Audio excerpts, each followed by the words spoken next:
ನಮಸ್ಕಾರ ಪ್ರಿಯ ವೀಕ್ಷಕರೇ, ಆರೋಗ್ಯ ಮತ್ತು ಆಧ್ಯಾತ್ಮ ಕಾರ್ಯಕ್ರಮಕ್ಕೆ ಸ್ವಾಗತ. ಇಂದಿನ ಆರೋಗ್ಯ ಮತ್ತು ಆಧ್ಯಾತ್ಮ ಕಾರ್ಯಕ್ರಮದಲ್ಲಿ ಜೀವನ ಶೈಲಿಯ ಬಗ್ಗೆ ತಿಳಿದುಕೊಳ್ಳೋಣ. ಅಂತಾರಾಷ್ಟ್ರೀಯ ಮಟ್ಟದ ಚಿಕಿತ್ಸಕರು, ಓಂ ಸೇವಾ ಕೇಂದ್ರದ ಸಂಸ್ಥಾಪಕ ಅಧ್ಯಕ್ಷರು ಆದ ಶ್ರೀ ಕೃಷ್ಣ ಗುರೂಜಿಯವರು ನಮ್ಮೊಂದಿಗಿದ್ದಾರೆ. ಗುರೂಜಿಯವರೇ, ನಿಮಗೆ ಸ್ವಾಗತ. ನಮಸ್ಕಾರ. ವೀಕ್ಷಕರಿಗೂ ನಮಸ್ಕಾರ. ಹಿಂದಿನ ಸಂಚಿಕೆಗಳಲ್ಲಿ ನೀವು ದೈಹಿಕ ಆರೋಗ್ಯ, ಮಾನಸಿಕ ಆರೋಗ್ಯ, ಸಾಂಸಾರಿಕ ಆರೋಗ್ಯದ ಬಗ್ಗೆ ವಿವರವಾಗಿ ತಿಳಿಸಿದ್ದೀರಾ. ದೈಹಿಕ ಆರೋಗ್ಯದಲ್ಲಿ ಆಹಾರ ಕ್ರಮ, ಚಟುವಟಿಕೆಗಳು, ವಿಶ್ರಾಂತಿ ಹೇಗೆ ತೆಗೆದುಕೊಳ್ಬೇಕು, ಇದ್ರ ಬಗ್ಗೆ ಎಲ್ಲ ತಿಳಿಸಿದ್ದೀರಾ. ಮಾನಸಿಕ ಆರೋಗ್ಯದಲ್ಲಿ ಮನಸ್ಸನ್ನು ಹೇಗೆ ಗಟ್ಟಿ ಇಟ್ಕೊಳ್ಬೇಕು, ಹೇಗೆ ಹತೋಟಿನಲ್ಲಿ ಇಟ್ಕೊಳ್ಬೇಕು, ಬೇಡದಿದ್ದ ವಿಚಾರಗಳನ್ನ ಹೇಗೆ ತುಂಬ್ಕೋಬಾರ್ದು, ಬೇಕಾದ ಮಾತ್ರ ಇಟ್ಕೊಂಡಿರಬೇಕು, ಸಂಸಾರದಲ್ಲಿ ಹೇಗಿರಬೇಕು, ಒಬ್ರಿಗೊಬ್ರಿಗೆ ಹೇಗೆ ಪ್ರೀತಿ ವಿಶ್ವಾಸದಿಂದ ಇರಬೇಕು, ಎಲ್ಲರೂ ಒಟ್ಟಿಗೆ ಕುಳಿತು ಊಟ ಮಾಡಬೇಕು, ವಿಚಾರ ವಿನಿಮಯಗಳನ್ನ ಮಾಡ್ಕೊಳ್ಬೇಕು. ಆಗಲಷ್ಟೇ ಒಬ್ರಿಗೊಬ್ರಿಗೆ ಅರ್ಥ ಮಾಡ್ಕೊಳ್ಳೋಕೆ ಸಾಧ್ಯ. ಎಷ್ಟೊಂದು ಅವಘಡಗಳನ್ನ ತಪ್ಪಿಸ್ಬೋದು ಅಂತ ತಿಳಿಸ್ಕೊಟ್ಟಿದ್ದೀರಾ. ಈ ದಿನ ಯಾವುದ್ರ ಬಗ್ಗೆ ತಿಳಿಸ್ಕೊಡ್ತಿದ್ದೀರಾ ಗುರುಜಿ?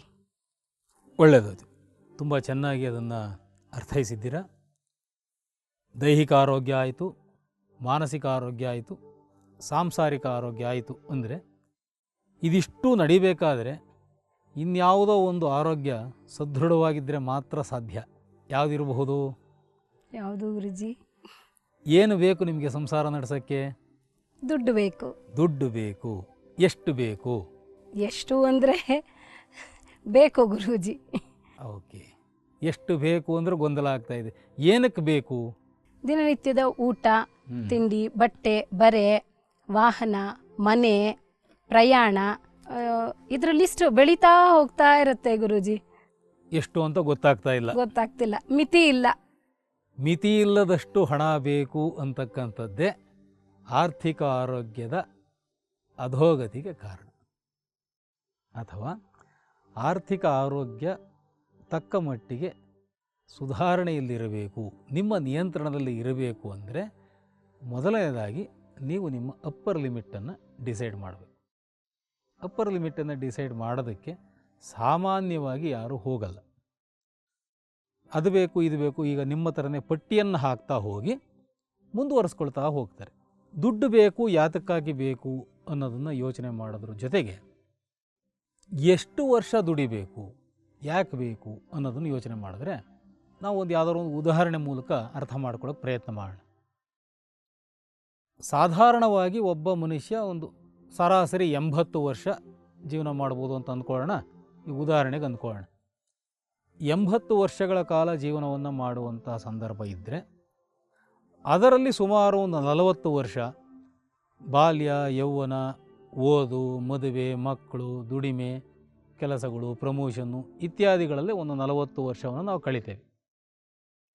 ಉಳಿದಂತಹ 40 ವರ್ಷಗಳಲ್ಲಿ ಆಸ್ತಿಪಾಸ್ತಿಯನ್ನು ಮಾಡೋದಕ್ಕೆ ಮುಂದಿನ ಪೀಳಿಗೆಗೋಸ್ಕರವಾಗಿ ಕೂಡಿಡುವಂಥ ಕೆಲಸವನ್ನು ಮಾಡ್ತಾ ಹೋಗ್ತೇವೆ.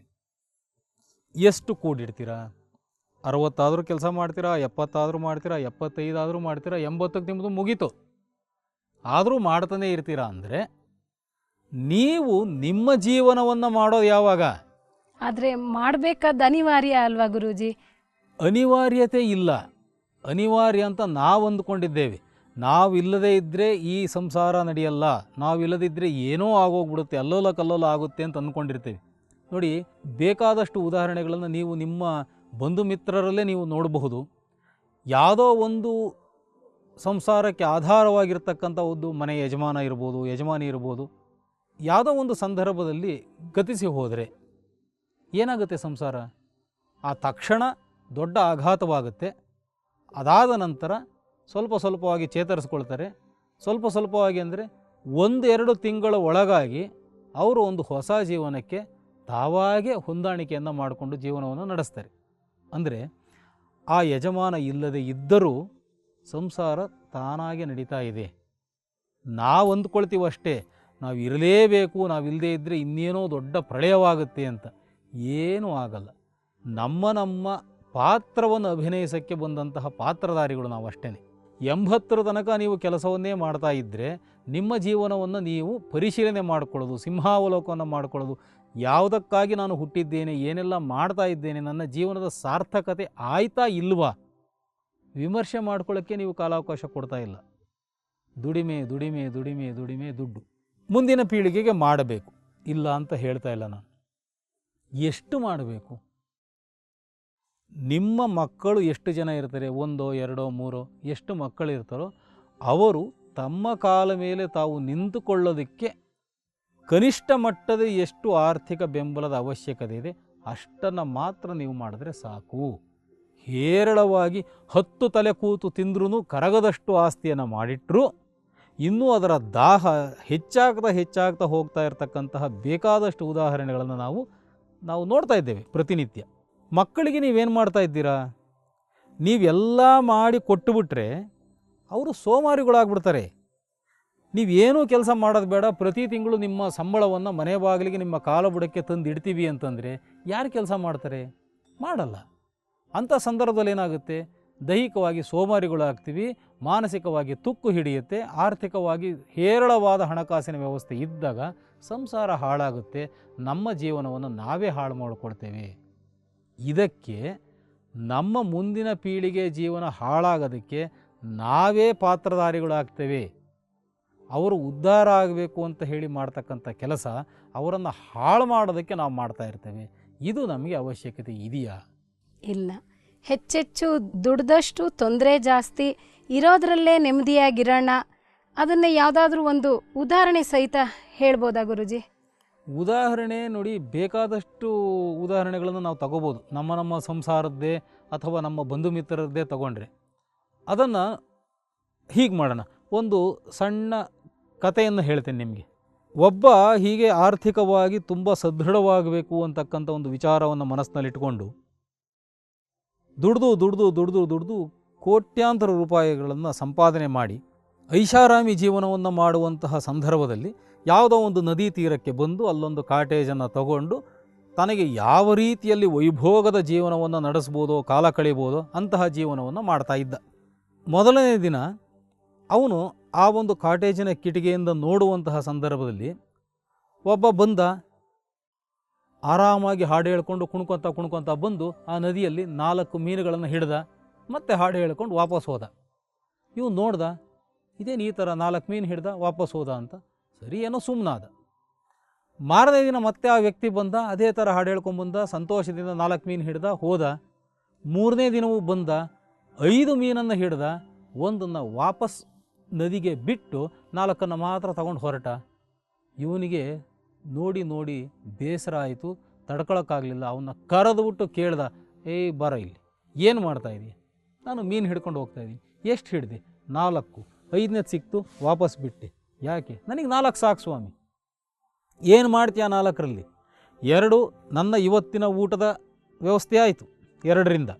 ಇನ್ನು 2 ನಾನು ಮಾರಿ ಇವತ್ತಿನ ಜೀವನಕ್ಕೆ ಬೇಕಾಗುವಂತಹ ಸಾಮಾನು ಸರಂಜಾಮುಗಳನ್ನು ತಗೊಳ್ತೀನಿ.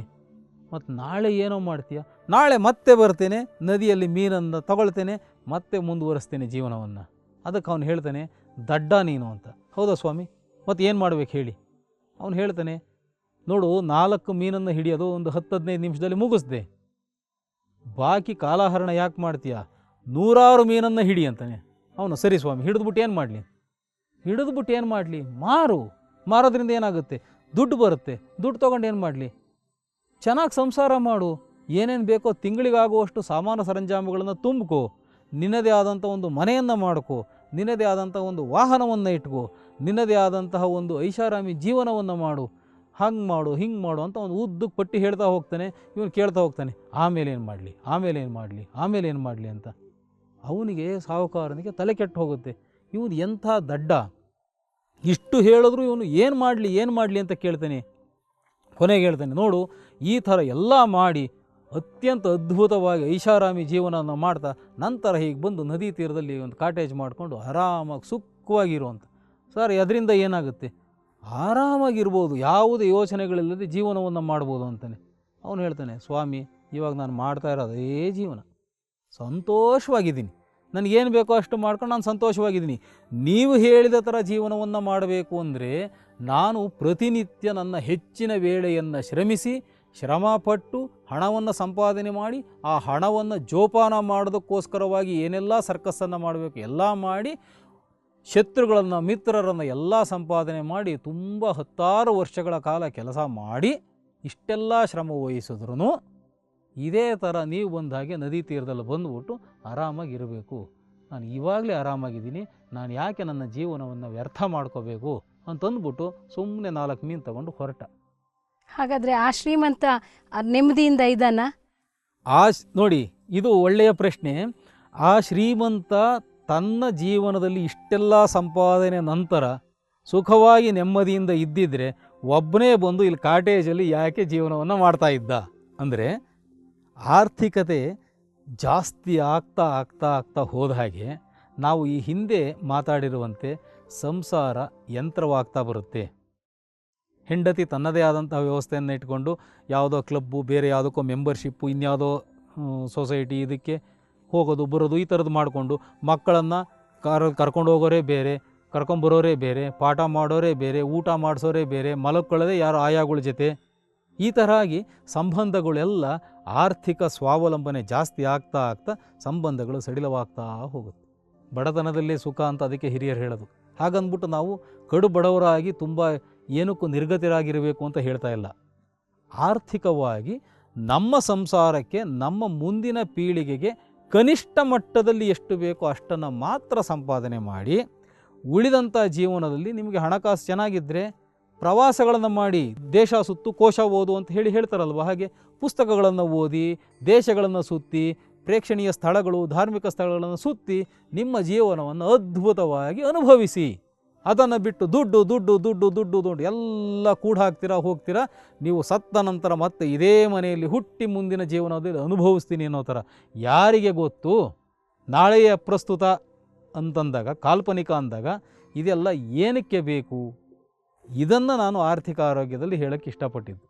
ಅಂದರೆ ನಮಗೆಷ್ಟು ಬೇಕು ಅಷ್ಟು ಮಾತ್ರ ದುಡಿಬೇಕು, ನಂತರ ನಿಲ್ಲಿಸಿ ನಮ್ಮ ಜೀವನನ ನಾವು ಬಾಳಬೇಕು ಅಂತ ಹೇಳ್ತೀವಿ. ಸಂಪೂರ್ಣವಾಗಿ ಅನುಭವಿಸಿ, ಅದರಲ್ಲಿ ಯಾವುದೇ ರೀತಿಯ ಗೊಂದಲಗಳು ಬೇಡ. ಮಕ್ಕಳಿಗೆ ಮಾಡಿಡಬೇಡಿ ಅಂತ ಹೇಳ್ತಿಲ್ಲ, ಮತ್ತೊಮ್ಮೆ ಹೇಳ್ತಾ ಇದ್ದೀನಿ, ಕನಿಷ್ಠ ಮಟ್ಟದಲ್ಲಿ ಎಷ್ಟು ಬೇಕೋ ಅಷ್ಟನ್ನು ಕೊಡಿ. ಎಜುಕೇಷನ್ ಕೊಡಿ, ಅವರ ಹಣವನ್ನು ಅವರು ಸಂಪಾದನೆ ಮಾಡುವಷ್ಟು ಎಜುಕೇಷನನ್ನು ಕೊಡಿ. ಈಗ ಅವರ ಹಣವನ್ನು ನೀವೇ ಸಂಪಾದನೆ ಮಾಡಿದ್ರೆ ಅವರ ಜೀವನವನ್ನು ನೀವೇ ಮಾಡಿದಾಗಾಯಿತು. ಮತ್ತು ಅವ್ರ ಜೀವನ ಮಾಡೋದು ಯಾವಾಗ? ನಿಮಗೆ ಅವರ ಜೀವನವನ್ನು ಮಾಡುವ ಯಾವ ಹಕ್ಕೂ ಇಲ್ಲ. ಇದ್ದಿದ್ದರೆ ಅವರ ಸೃಷ್ಟಿಯ ಅವಶ್ಯಕತೆಯೇ ಇರಲಿಲ್ಲ. ಪ್ರತಿಯೊಂದು ಜೀವಿಯೂ ಅದ್ವಿತೀಯ, ಇನ್ನೊಬ್ಬರ ಜೀವನವನ್ನು ನಾವು ಮಾಡೋದು ಬೇಡ. ಆರ್ಥಿಕವಾಗಿ ತೊಂದರೆಗಳಾಗ್ತಕ್ಕಂಥದ್ದು ಯಾವಾಗ ಅಂದರೆ ಈ ಹೋಲಿಕೆಗಳಿಂದ ಆಗುತ್ತೆ. ಪಕ್ಕದ ಮನೆಯವರು ಯಾವುದೋ ಒಂದು ದೊಡ್ಡ ಕಾರ್ ತಗೊಂಡ್ರು, ನಾವು ತಗೋಬೇಕು. ಪಕ್ಕದ ಮನೆಯವ್ರಿಗೆ ಯಾವ ಥರ ಆದಾಯ ಇದೆ, ಅವರೆಷ್ಟು ಕೆಲಸ ಮಾಡ್ತಾರೆ, ಅವರ ಮನೆಯಲ್ಲಿ ಆರ್ಥಿಕ ಪರಿಸ್ಥಿತಿ ಹೇಗಿದೆ, ಎಷ್ಟು ಕೈಗಳು ದುಡಿತಾ ಇದೆ, ಎಷ್ಟು ಕೈಗಳು ಖರ್ಚು ಮಾಡ್ತಾ ಇದೆ, ಅವರಿಗೆ ಯಾವ್ದಾದ್ರು ಸಾಲಗಳು ಇತ್ತ, ಪಿತ್ರಾರ್ಜಿತವಾದ ಆಸ್ತಿ ಇತ್ತ, ಇದು ಯಾವ ವಿಶ್ಲೇಷಣೆಗೂ ಸಾಮಾನ್ಯವಾಗಿ ಜನರು ತಲೆ ಕೆಡಿಸ್ಕೊಳ್ಳಲ್ಲ. ಪಕ್ಕದ ಮನೆಯವ್ರಿಗೊಂದು ಕಾರು ಬಂತು, ನಮ್ಮ ಮನೆಗೊಂದು ಹೊಸ ಕಾರ್ ಬರಬೇಕು. ಪಕ್ಕದ ಮನೆಯವ್ರು ಇನ್ನೊಂದು ಸೈಟ್ ತೊಗೊಂಡ್ರು, ನೀವು ತಗೋಬೇಕು. ಅವರ ಜೀವನ ಅವ್ರದ್ದು, ನಿಮ್ಮ ಜೀವನ ನಿಮ್ಮದು. ನಿಮ್ಮ ಸಂಸಾರದಲ್ಲಿ ಯಾವಾಗ ಸಾಂಸಾರಿಕ ಆರೋಗ್ಯ ಸದೃಢವಾಗಿರುತ್ತೆ ಆಗ ಆರ್ಥಿಕ ಆರೋಗ್ಯದ ಸಮಸ್ಯೆಗಳು ಬರಲ್ಲ. ಹೋಲಿಕೆಯಿಂದ ಹೊರೆ ಜಾಸ್ತಿ ಆಗುತ್ತೆ. ಹೋಲಿಕೆಯಿಂದ ಹೊರೆ ಜಾಸ್ತಿ, ಖಂಡಿತವಾಗಲೂ ಸತ್ಯ.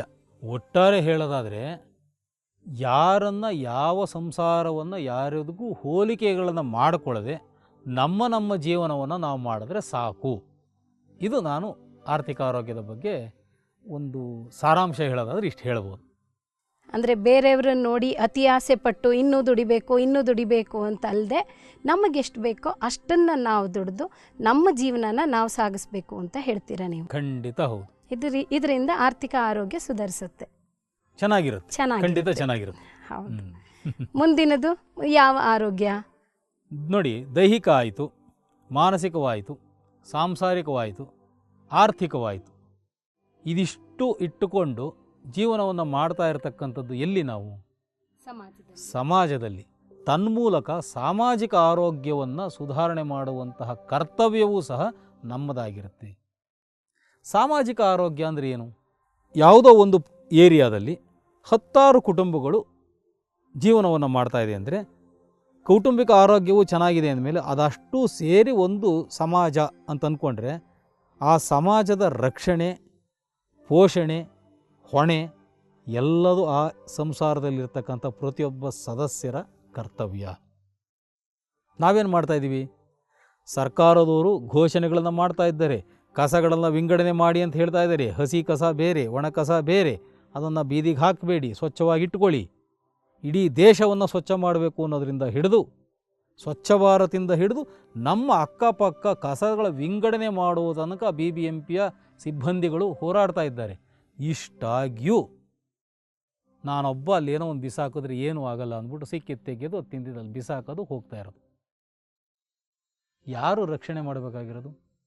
ಅದು ನಮ್ಮ ಕರ್ತವ್ಯ ಅಲ್ವಾ? ನಾವು ಉಪಯೋಗಿಸಬೇಕಾದ್ರೆ ನಮಗೆ ಸಾಮಾಜಿಕ ಕಳೆ ಇರಬೇಕು. ಈಗ ಉದಾಹರಣೆಗೆ ಬಾಯಾರಿಕೆ ಆಯಿತು ಅಂದರೆ ನೀವೇನು ಮಾಡ್ತೀರಾ? ನೀರು ಕುಡಿತೀವಿ. ನೀರು ಕುಡಿತೀರಾ. ಇನ್ನೊಂದು ಸ್ವಲ್ಪ ಏನಾದ್ರು ಚೆನ್ನಾಗಿರೋದು ಏನಾದ್ರು ಕುಡಿಬೇಕು ಅನ್ಸಿದ್ರೆ ಜ್ಯೂಸ್ ಕುಡಿತೀರಾ. ಜ್ಯೂಸ್ ಕುಡಿಬೇಕಾದ್ರೆ ಅದರಲ್ಲಿ ಯಾವುದಾದ್ರೂ ಬಾಟಲ್ನಲ್ಲಿ ತುಂಬಿರ್ತಕ್ಕಂತಹ ಪಾನೀಯಗಳು, ವಿದೇಶಿ ಪಾನೀಯಗಳು, ಇದಕ್ಕೆ ನಾವು ಮೊರೆ ಹೋಗ್ತಕ್ಕಂಥ ಸಾಧ್ಯತೆಗಳು ಜಾಸ್ತಿ ಇದೆ. ಅದರಲ್ಲೂ ಯುವ ಪೀಳಿಗೆಯಲ್ಲಿ. ಸಣ್ಣ ಉದಾಹರಣೆನ ಯೋಚನೆ ಮಾಡೋಣ. ಅದರಲ್ಲಿ ಸಾಕಷ್ಟು ರಾಸಾಯನಿಕ ಸಂಯುಕ್ತಗಳು ಮತ್ತು ಸಕ್ಕರೆಯ ಅಂಶ ತುಂಬ ಇರುತ್ತೆ. ಅದನ್ನು ಕುಡಿಯೋದ್ರಿಂದ ತಾತ್ಕಾಲಿಕವಾಗಿ ಹಿತವಾದ್ರೂ ನಿಧಾನವಾಗಿ ಆಲೋಚನೆ ಮಾಡಿದ್ರೆ ಆರೋಗ್ಯದ ಸಮಸ್ಯೆಗಳು ಸಹ ಬೇಕಾದಷ್ಟಿದೆ. ಒಂದು ಜೊತೆಗೆ ಸಮಾಜ ಅಂದರೆ ಏನು? ನಾವು ಇರ್ತಕ್ಕಂತಹ ದೇಶ, ನಮ್ಮ ಪರಿಸರ ಇರ್ತಕ್ಕಂಥದ್ದು ನಮ್ಮ ಸಮಾಜ. ನಮ್ಮ ಸಮಾಜಕ್ಕೆ ಒಳ್ಳೆಯದಾಗುವ ಕೆಲಸವನ್ನು ನೀವು ಯಾಕೆ ಮಾಡಲ್ಲ? ರೈತರಿಗೆ ಅನುಕೂಲ ಆಗಬೇಕು, ಕಬ್ಬಿನ ಹಾಲನ್ನು ಕುಡೀರಿ. ಸಮಾಜ ಚೆನ್ನಾಗಿರಬೇಕು, ಪರಿಸರ ರಕ್ಷಣೆಯನ್ನು ಮಾಡಬೇಕು, ಅದು ಒಂದು ಸಣ್ಣ ಒಂದು ವೃತ್ತ ಕಂಪ್ಲೀಟ್ ಆಗಬೇಕು. ಎಳ್ನೀರನ್ನು ಕುಡೀರಿ, ರೈತರಿಗೆ ಅನುಕೂಲ ಆಗುತ್ತೆ. 30 ರೂಪಾಯಿ 50 ರೂಪಾಯಿ ಕೊಟ್ಬಿಟ್ಟು ಯಾವುದೋ ಒಂದು ತಂಪು ಪಾನೀಯವನ್ನು ಕುಡಿಯೋ ಬದಲು ನೀವು ಈ ಥರ ಮಾಡಿ. ನಾವು ಒಬ್ಬರೇ ಮಾಡಿದ್ರೆ ಆಗುತ್ತಾ? ನೀವು ಶುರು ಮಾಡಿ. ನೀವು ಒಬ್ಬರೇ ಮಾಡಿದ್ರೆ ಆಗುತ್ತಾ ಅಂದರೆ, ನಾನು ಒಬ್ಬನೇ ಮಾಡಿದ್ರೆ ಆಗುತ್ತಾ ಅಂತ ಹಾಳು ಮಾಡೋ ಬದಲು ನಿಮ್ಮನ್ನು ನೋಡಿ ಅಕಸ್ಮಾತ್ ಈಗ ನಾವಿಬ್ಬರು ಎಲ್ಲೋ ಹೋಗಿರ್ತೇವೆ, ಒಂದು ತಂಪು ಪಾನೀಯನ್ನು ಕುಡಿಯುವಂಥ ಸಂದರ್ಭ ಬರುತ್ತೆ ಅಂದರೆ ನಾನೇ ಕೇಳಿದ್ರು ನೀವು ಈ ಬಗ್ಗೆ ಒಂದು ತಿಳುವಳಿಕೆಯನ್ನು ಕೊಟ್ಟು ಎಳ್ನೀರನ್ನು ಕುಡಿಯೋಣ ಅಂತ ಹೇಳಿ, ಹಣ್ಣಿನ ರಸವನ್ನು ಕುಡಿಯೋಣ ಅಂತ ಹೇಳಿ. ನಿಮ್ಮನ್ನು ನೋಡಿ ನಾನು ಕಲಿತೀನಿ, ನನ್ನನ್ನು ನೋಡಿ ಮತ್ತೊಬ್ಬರು ಕಲಿತಾರೆ. ಹೀಗೆ ಒಂದು ಸಮಾಜದಲ್ಲಿ ಒಂದು ಸುಧಾರಣೆಯನ್ನು ಮಾಡಬೇಕೇ ಹೊರತು ಯಾರೇನಾದರೂ ಮಾಡ್ಕೊಳ್ಳಿ ನನ್ನ ಪಾಡಿಗೆ ನಾನು ಇರ್ತೀನಿ ಅಂತ ಹೋದರೆ ಯಾವತ್ತಿಗೂ ಸಮಾಜ ಸುಧಾರಿಸಲ್ಲ. ಹೀಗೆ ಮಾಡ್ತಕ್ಕಂತಹ ಕೆಲಸಗಳು ಪ್ರತಿಯೊಬ್ಬರ ಹೊಣೆ. ಆ ಹೊಣೆಯನ್ನು ನಾವೇ ಹೊರಬೇಕು. ಸಣ್ಣ ಉದಾಹರಣೆ ಹೇಳ್ತೀನಿ. ನೀವು ವಾಕಿಂಗ್ ಹೋಗ್ತಾ ಇರ್ತೀರ, ಬೀದಿ ದೀಪವನ್ನು ಉರಿತಾ ಇರೋದು ನೋಡ್ತೀರ. ಅದಕ್ಕೆ ಸಂಬಂಧಪಟ್ಟಂತಹ ಸ್ವಿಚ್ಚನ್ನು ಒಂದು ಕಂಬದಲ್ಲಿ ನಿರ್ದಿಷ್ಟವಾಗಿ ಕೊಟ್ಟಿರ್ತಾರೆ, ನೀವು ಅದನ್ನು ಆರಿಸಲ್ಲ. ಯಾಕೆ? ಅದು ನನ್ನ ಕೆಲಸ ಅಲ್ಲ. ಪೌರ ಕಾರ್ಮಿಕ ಯಾರಿದ್ದಾನೆ ಆತ ಬರಬೇಕು. ಆತ ಯಾವುದೋ ಅನಾರೋಗ್ಯ ಕಾರಣಕ್ಕೋ ಯಾವುದೋ ಒಂದು ಕಾರಣಕ್ಕೆ ಅವತ್ತು ಬಂದಿಲ್ಲ. ದೀಪ ಉರಿತಾನೇ ಇರುತ್ತೆ, ನಾವು ಅದನ್ನು ಆರಿಸುವಂಥ ಕೆಲಸಕ್ಕೆ ಹೋಗಲ್ಲ. ಇದು ಯಾರ ಕೆಲಸ? ನಮ್ಮೆಲ್ಲರ ಕೆಲಸ. ಮತ್ತಾರೋ ಒಂದು ಗಲೀಜು ಮಾಡ್ತಾ ಇರ್ತಾರೆ, ಅವರಿಗೆ ಹೇಳೋಕ್ಕೆ ನಾನು ಯಾರು, ನಾನು ಪೊಲೀಸ್ ಅಲ್ಲ, ನಾನು ಯಾಕೆ ಹೇಳಬೇಕು ಅಂತಂದರೆ ತಪ್ಪನ್ನು ನೋಡಿಕೊಂಡು ಸುಮ್ಮನಿರುವುದು ಸಹ ತಪ್ಪು. ಅವರಿಗೆ ಹೇಳುವಂತಹ ಒಂದು ಸೌಜನ್ಯವನ್ನು ನೀವಿಟ್ಟುಕೊಂಡು ಅವರಿಗೆ ಬೇಸರವಾಗದೇ ಇರತಕ್ಕಂತಹ ರೀತಿಯಲ್ಲಿ ನೀವು ತಿಳಿಸ್ಕೊಡ್ಬೇಕಾದ್ರೆ ನಿಮ್ಮ ಕರ್ತವ್ಯಮ್ಮ. ಹೇಳೋ ರೀತಿಯಲ್ಲಿ ಹೇಳಬೇಕು. ಖಂಡಿತ. ಅಲ್ಲಿ ಯಾಕೋ ಕಸ ಆಗ್ತಾ ಇದೆಯಾ, ತೊಗೊಂಡೋಗಿ ಡಸ್ಟ್ಬಿನ್ಗೆ ಹಾಕೋಕ್ಕಾಗಲ್ವೇನೋ, ಹಾಗೆ ಹಿಂಗೆ ಅಂತಂದರೆ ಅವ್ರೇನು ಹೇಳ್ತಾರೆ? ಅವರು ಅದೇ ಒಂದು ಧಾಟಿಯಲ್ಲಿ ನಿಮಗೆ ಉತ್ತರವನ್ನು ಹೇಳಿದ್ರೆ ಅನಾವಶ್ಯಕವಾಗಿ ನಿಮಗೆ ಮಾನಸಿಕ ಕಲಹಗಳು, ಜಗಳಗಳು ಆಗುತ್ತೆ. ಅದನ್ನೇ ಅಣ್ಣ ದಯವಿಟ್ಟು ಅನ್ಯತಾ ಭಾವಿಸಬೇಡಿ, ಇಲ್ಲಿ ಹಾಕಿದ್ದು ಕಸ ನಿಮಗೆ ಬೇಡ ಅನ್ನೋದು ನನಗೆ ಗೊತ್ತು, ದಯವಿಟ್ಟು ಇದನ್ನು ಅಲ್ಲಿ ಡಸ್ಟ್ಬಿನ್ಗೆ ಹಾಕ್ಬಿಟ್ರೆ ತುಂಬ ಸಹಾಯ ಆಗುತ್ತೆ, ಅನ್ಯತಾ ಭಾವಿಸ್ಬೇಡಿ, ನಾನೇನಾದ್ರು ತಪ್ಪು ಹೇಳಿದರೆ ಅಂತಂದರೆ ಜಗಳ ಆಗತ್ತಾ? ಖಂಡಿತ ಜಗಳ ಆಗಲ್ಲ. ಆಯಿತು ಅಂತಾರೆ, ಸಾರಿ ಅಂತಾರೆ. ಸಣ್ಣ ಉದಾಹರಣೆ, ನೀವು ಒಂದು ದ್ವಿಚಕ್ರ ವಾಹನದಲ್ಲಿ ಹೋಗ್ತಾ ಇರ್ತೀರ, ನಿಮ್ಮ ಎದುರುಗಡೆ ಮತ್ತೊಂದು ವಾಹನದಲ್ಲಿ ಒಬ್ಬರು ಬರ್ತಾರೆ, ತಕ್ಷಣ ಬರ್ತೀರಾ, ಇಬ್ಬರು ಬ್ರೇಕ್ ಹಾಕ್ತೀರ. ಸಂದರ್ಭವನ್ನು ಜ್ಞಾಪಿಸ್ಕೊಳ್ಳಿ. ಆ ಸಂದರ್ಭ ಒಂದು ಆಟೋಗಿರ್ಬೋದು, ಟೂ ವೀಲರ್ಗಿರ್ಬೋದು, ಯಾವುದೋ ಕಾರು ಇರ್ಬೋದು. ನೀವು ಅವರನ್ನು ತಕ್ಷಣ ಹೇಗೆ ಪ್ರತಿಕ್ರಿಯಿಸ್ತೀರಾ ಅನ್ನೋದ್ರ ಮೇಲೆ ಮುಂದಿನ ಘಟನಾವಳಿಗಳು ಸೃಷ್ಟಿಯಾಗಿರುತ್ತೆ. ನೀವು ತಕ್ಷಣ ವ್ಯಾಘ್ರತೆಯನ್ನು ತಗೊಂಡು ಕಣ್ಣು ಕಾಣಲ್ವಾ, ಯಾರು ನಿನಗೆ ಲೈಸೆನ್ಸ್ ಕೊಟ್ಟಿದ್ದು ಇತ್ಯಾದಿ ಪದಗಳನ್ನು ಉಪಯೋಗಿಸಿ ನೀವೇನಾದರೂ ಮಾತಾಡಿದ್ರೆ ಪ್ರಾಣಿ ಪಕ್ಷಿಗಳನ್ನು ಹೊರತುಪಡಿಸಿ ಇರೋದು ಇಲ್ಲದೆ ಇರೋ ಸಂಬಂಧಗಳನ್ನೆಲ್ಲ ಸೃಷ್ಟಿ ಮಾಡಿ ಜಗಳಗಳನ್ನು ಆಡ್ತಾರೆ. ಆ ಕಡೆಯಿಂದ ಅದೇ ರೀತಿ ರಿಬೌಂಡ್ ಬರುತ್ತೆ. ಖಂಡಿತ ಬರುತ್ತೆ. ಆವಾಗ ನಿಮ್ಮ ವಾಕ್ಚಾತುರ್ಯದ ಪ್ರದರ್ಶನವಾಗಿ ಸಾಮಾಜಿಕವಾಗಿ ಅಲ್ಲಿ ಸುತ್ತಮುತ್ತ ಹೋಗ್ತಾ ಇರತಕ್ಕಂತಹ ಜನರಿಗೆ ಉಚಿತವಾಗಿ ಮನೋರಂಜನೆಯನ್ನು ಕೊಡ್ತೀರ. ಅದೇ ಸಂದರ್ಭವನ್ನು ಸ್ವಲ್ಪ ಹಿಂದಕ್ಕೆ ತಿರುಗಿ ನೋಡಿದ್ರೆ ಅಕಸ್ಮಾತ್ ಯಾರು ಅವ್ರದೇ ತಪ್ಪಿರಬಹುದು. ತಕ್ಷಣ ನೀವೊಂದು ಮುಗುಳ್ಳೆಗೆಯನ್ನು ಕೊಟ್ಬಿಟ್ಟು ನಿನ್ನ ಒಂದು ಸಮಯೋಚಿತವಾಗಿ ಬ್ರೇಕ್ ಹಾಕಿದ್ರಿಂದ ಒಂದು ಆಗ್ತಕ್ಕಂಥ ಒಂದು ಅನಾಹುತ ತಪ್ಪಿತು, ಅಕಸ್ಮಾತ್ ನಿಮಗೆ ತೊಂದರೆ ಆಗಿದ್ದರೆ ದಯವಿಟ್ಟು ಕ್ಷಮಿಸ್ಬಿಡಿ, ಧನ್ಯವಾದಗಳು ಅಂತ ನೀವು ಹೇಳಿದ್ರೆ ಆತನ ಮನಸ್ಸಿನಲ್ಲಿ ಯಾವ ಒಂದು ಕಲ್ಪನೆ ಬರುತ್ತೆ, ಅಯ್ಯೋ ತಪ್ಪು ಮಾಡಿದ್ದು ನಾನೇ, ಬೇರೆ ಯಾರು ಆಗಿದ್ದರೆ ಜಗಳ ಆಡ್ತಾಯಿದ್ರು, ಹಿಡ್ಕೊಂಡು ಹೊಡಿತಾಯಿದ್ರು, ಇವರಾಗೋ ಹೊತ್ತಿಗೆ ಇವರೇ ನಿಲ್ಲಿಸಿ ಅಣ್ಣ ಅಂತ ಹೇಳಿ ತಪ್ಪು ಅಂತ ಹೇಳಿ ಕ್ಷಮೆ ಕೇಳ್ತಾ ಇದ್ದಾರೆ ಅಂತಂದಾಗ ಆತ ಇಲ್ಲ ನಂದೇ ತಪ್ಪು ಸಾರಿ ಅಂತಂದ್ಬಿಟ್ಟು ಅವ್ರ ಪಾಡಿಗೆ ಅವ್ರು ಹೋಗ್ತಾರೆ, ನಿಮ್ಮ ಪಾಡಿಗೆ ನೀವು ಹೋಗ್ತೀರ. ನಿಮ್ಮ ಆಲೋಚನೆ ಹೇಗಿರುತ್ತೆ? ನನ್ನದೇ ತಪ್ಪಿಲ್ಲದೆ ಇದ್ದರೂ ನಮ್ಮನ್ನು ಗುರಿಯಾಗಿಸಿಕೊಂಡು ಬಂದು ಗುದ್ದುವಂತಹ ಧೀರರು ಇದ್ದಾರೆ, ನಾನು ಇನ್ನೂ ಸ್ವಲ್ಪ ಹುಷಾರಾಗಿ ಗಾಡಿ ಓಡಿಸ್ಬೇಕು ಅಂತ ನೀವು ಓಡಿಸ್ತೀರ. ಅವ್ರೇನು ಅಂದ್ಕೊತಾರೆ, ಇವರಾಗೋತಿ ಹೀಗೆ ಮಾಡಿದ್ರು ಇನ್ನೊಂದು ಸ್ವಲ್ಪ ಹುಷಾರಾಗಿ ಗಾಡಿ ಓಡಿಸ್ಬೇಕು ಅಂತ ಅವ್ರು ಹೋಗ್ತಾರೆ. ಇಬ್ಬರೂ ಸುಖವಾಗಿದ್ದೀರಾ? ಇಬ್ಬರೂ ಸುಧಾರಿಸ್ಕೊಂಡ್ವಿ. ಸಮಾಜಕ್ಕೆ ಯಾವುದು ಉಚಿತ ಮನೋರಂಜನೆ ಇಲ್ವಾ? ದಾರಿಯಲ್ಲಿ ಯಾವ ತೊಂದರೆಗಳು ಆಗಲಿಲ್ವಾ? ಇಂಥದ್ದು ಸಣ್ಣ ಸಣ್ಣ ಘಟನಾವಳಿಗಳೇ ಸಾಮಾಜಿಕ ಆರೋಗ್ಯಕ್ಕೆ ಕಾರಣವಾಗೋದು. ಅಂತಹ ಹೊರೆಯನ್ನು ನಾವೇ ಹೊರಬೇಕು. ಯಾರೋ ಗಿಡ ಕಿತ್ತಾಕ್ತಾ ಇರ್ತಾರೆ, ಮರ ಮುರಿದು ಹಾಕ್ತಾ ಇರ್ತಾರೆ, ಅವರಿಗೆ ಪರಿಸರದ ಬಗ್ಗೆ ನಾವು ಕಾಳಜಿಯನ್ನು ಕೊಡಬೇಕು. ಎಷ್ಟೋ ಕಡೆ ವನ ಮಹೋತ್ಸವ ಅಂತ ಹೇಳಿ ಮಾಡಿಸ್ತಾರೆ, ಪತ್ರಿಕೆಗಳಲ್ಲಿ ನೋಡಿದ್ದೇವೆ, ಮಾಧ್ಯಮಗಳ ಮೂಲಕ ತಿಳ್ಕೊಂಡಿದ್ದೇವೆ. ನಿರ್ದಿಷ್ಟವಾದ ಸ್ಥಳದಲ್ಲೇ ಬಂದ್ಬಿಟ್ಟು ವನ ಮಹೋತ್ಸವ ಆಗ್ತಾ ಇರುತ್ತೆ, ಮತ್ತೆ ಅದು ಒಣಗೋಗ್ತಾ ಇರುತ್ತೆ, ಮತ್ತೆ ತಂದು ಹಾಕ್ತಾ ಇರ್ತಾರೆ. ಪ್ರಯೋಜನ ಏನಾಯಿತು? ಉಡುಗೊರೆಗಳನ್ನು ಕೊಡಬೇಕಾ? ಕೊಡಿ, ಗಿಡಗಳನ್ನು ಕೊಡಿ, ಅವರಿಗೆ ಉತ್ತೇಜನವನ್ನು ಕೊಡಿ.